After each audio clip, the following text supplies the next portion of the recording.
رابطه باید از نظر احساسی رضایت طرفین رو برآورده بکنه. رابطه عاطفی مثبت باید شما رو خوشحال‌تر کنه و باعث بشه حالتون بهتر بشه. با این حال اگر رابطه‌ای باعث ناراحتی شما شد، ممکنه شما درگیر یه رابطه سمی شده باشید.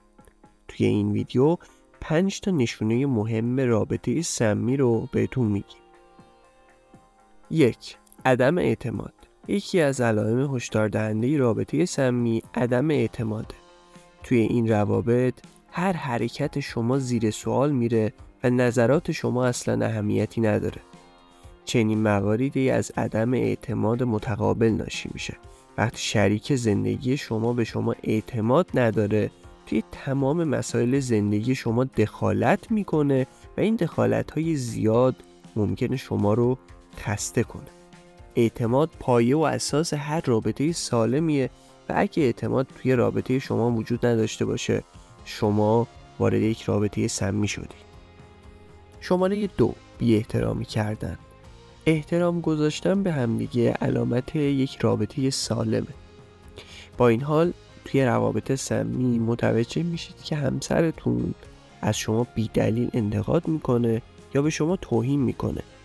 روابط سمی باعث آسیب به روح و روان شما میشه و حتی ممکنه که احساس کنید برای تحقق بخشیدن به خواستهای خودتون باید تمام انرژی خودتون رو صرف کنید، ولی عملاً این تلاش ها بیفایده است. 3. عدم صداقت. توی یه رابطه سالم باید بتونید تمام مسائل شخصیتون رو با یکدیگر به اشتراک بذارید.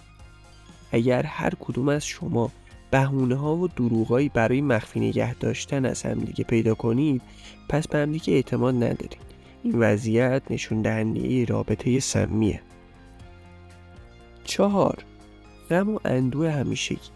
اشکالی نداره که گاهی غمگین بشید، اما اگر این غم دائمیه و شما رو به سمت افسردگی سوق میده، به نظر میرسه شریک زندگی شما فقط به ناراحتی های شما اضافه میکنه و برای بهبود این قضیه تلاشی نمیکنه.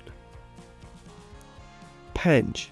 قطع روابط با دوستان و خانواده خود.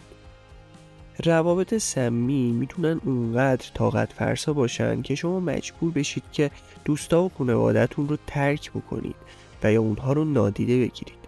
اگه برای جلوگیری از درگیری با همسرتون روابط خودتون رو با دوستاتون و خانواده‌تون متوقف کردید، این نشونه یه رابطه سمی.